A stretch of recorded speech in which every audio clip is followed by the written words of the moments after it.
Sleep is the most undervalued asset for the competitive athlete.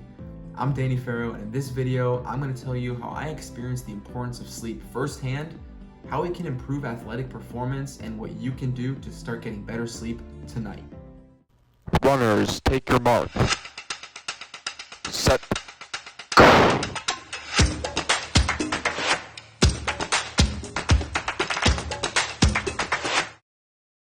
Back when I was competing competitively in high school and even in college, sleep wasn't and couldn't really ever be a priority for me. I would get home late from practice and I would have a bunch of homework to do, schoolwork to do, and I just couldn't get around to being in bed until 1 to 2 a.m. every night, and I would have to wake back up at 6 a.m. to get ready for school, go to class, and then go do my workouts again. I eventually thought that I got used to it because I wasn't feeling the immediate effects, especially in my athletic performance. I was maybe nodding off a little bit in class and feeling a little bit extra tired during the day, but I didn't feel like it was really affecting my health or my body or my performance at all. It wasn't until college that I really realized the importance of sleep and started making it a priority. I came across these 3 truths over time that really transformed my perspective, and it was a huge paradigm shift on how I viewed sleep. The first point is hormone regulation. The second is cognitive function and reflexes. And the third is physical repair. These 3 things are the benefits or potentially the downsides of sleep or not getting enough sleep, if talking about the negative aspect of it. So that first point, hormone regulation, most people don't even consider this a factor or don't really consider it in general at all, but especially not when thinking about what matters in sports performance or in training and being an athlete. But it's crucial. There are many different hormones that are affected by a lack of sleep or by sleeping well, keeping them imbalanced. So the 4 major hormones that are affected drastically by a lack of sleep, and I won't get too detailed because this could be an entire conversation elsewhere just on hormones and hormone regulation, and I'll cite the sources as usual in the description. But growth hormone, cortisol, insulin, and melatonin are the 4 major hormones that really affect our daily lives and especially our sports performance, that are being negatively impacted and thrown all out of whack by not getting enough sleep. So growth hormone is obviously when we're young and we're still developing, or even until we're 25 years old, we're still developing. Growth hormone is severely stunted by not getting enough sleep. So when it comes to athletic performance, that means joints, tendons, ligaments, bones, muscles are not growing and developing as they should, as a regular human is supposed to develop when we're not getting enough sleep, which is going to have huge implications for our athletic performance, especially if everybody else is getting proper sleep and they're developing as they should and we're not. We're going to be behind the curve. Another hormone that gets severely disrupted and thrown out of whack is cortisol. Cortisol is known as the stress hormone. It usually goes up throughout the day, and then as we sleep, it decreases as it's supposed to.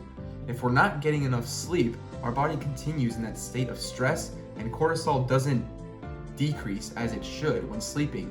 It can actually increase because the body is stressed from lack of sleep and continue to increase. That perpetual state of stress causes other problems in the body, but it leads to anxiety and ultimately an inability to perform well because there's just constant stress on the body. An increase in cortisol can also cause inflammation in the body. The higher the stress levels are, the more inflammation there is to attempt to fight off that stress. Insulin is also extremely affected by our sleep pattern. Most people think of insulin as the thing that diabetics need to take so that their bodies are able to metabolize energy properly, and that's true. And a lack of sleep can actually lead to diabetes, or at least pre-diabetes, because it increases our insulin resistance. So our body is unable to metabolize energy and sugars properly. The implications of that for an athlete are not necessarily that you're going to become fat and diabetic, but it means that your metabolism might take a hit and you're not going to be able to process energy the way you should or the way you normally would have. So it's going to be more difficult to be able to fuel your body properly to perform well in competition. And the final major hormone that's severely impacted by a lack of sleep is melatonin. Melatonin, as we all know, is the sleep hormone. What controls whether we are to be awake or whether we are to be asleep. And if that gets thrown off, we're going to be tired during the day and we're going to be awake at night. Melatonin is the hormone of the circadian rhythm, of the sleep cycle. Our circadian rhythm is easily thrown off by a lack of consistency. Our ancestors, humans from long ago, used to sleep extremely consistently because they would rise and fall with the sun, as we were designed by God to rise and fall. So now, with all the technology that we have, we're able to simulate daytime, simulate daylight late at night, which affects the circadian rhythm and causes us not to be able to sleep when we're supposed to and not to be awake when we're supposed to. And so if that melatonin is thrown off, we're going to be tired during the day, which is obviously going to affect our sports performance, because we're going to have as we'll go into in the next point, we're going to have issues with our brain because we're so sleepy. So again, those 4 hormones are going to be growth hormone, cortisol, insulin, and melatonin. Those 4 things are crucial for sports performance and are messed up when we're not sleeping enough. So the next thing we have to look at is our cognitive function and our reflex when we haven't been getting enough sleep. I'm sure you've all experienced a sort of fogginess when you haven't slept well, or other things can influence it too, but during the day, whether it's at school or if there's something you're trying to focus on and you just can't quite hone in like you normally would be able to, or you just can't think straight, or you're not being able to solve or figure out any math problems or whatever it is, it's mostly because of a lack of sleep. And what's going on there is the brain is actually not being able to function properly because it wasn't able to repair the night before. So that cognitive function is going to decrease over time, and it actually compounds too. So if we're consistently not getting enough sleep, our brain's ability to process new information, think critically, or think on the fly and make decisions, even when playing sports, like for instance in baseball, thinking of whether we should throw to first base or throw back to the pitcher, whatever it may be, that decision making is going to be impaired if we're not sleeping well, which has ripple effects throughout all of life, not just sports, but in this case, it's going to affect our performance negatively. The brain is responsible for a lot more than we would think in sports. Sports are often thought of as a physical thing, and your body is doing all the work and you don't really have to think as much, but if your mind isn't working properly, not only is it going to be slower in decision making, as we talked about, but you'll also have slower reflexes, which is important in almost every sport across the board, decrease in coordination, and reduced endurance. So you won't be able to survive your training sessions or even your competitions, your games, tournaments, or meets, whatever it may be. You won't be able to endure the whole way through because your brain isn't able to send those signals to the muscles properly, and everything is just tired and weighed down from not repairing properly the night before. So that leads me into our final point, is repair. The body repairs when sleeping. So in point 2, we talked about how the brain repairs and how cognitive function repairs during sleep. Everything else also repairs during sleep. So our tissues, our bones, our muscles, any damage that we took during the day to our body repairs at night when we sleep, specifically during deep sleep. So if we're not getting long quality deep sleep like we're supposed to, nothing is repairing as it's supposed to, which is obviously going to lead to decreased performance, but it could even lead to injury, chronic injury, acute injury, all forms of injury, and just a consistent wearing down of the tissues that is going to lead to decreased performance and maybe even having to give up the sport entirely because the body can't function as it needs to anymore. If you haven't checked out my video on overtraining and recovery and the importance of those things, you can check it out right here. I'll put the link somewhere in this area you can click on. There we talked about how the body, once it's broken from training, needs to repair.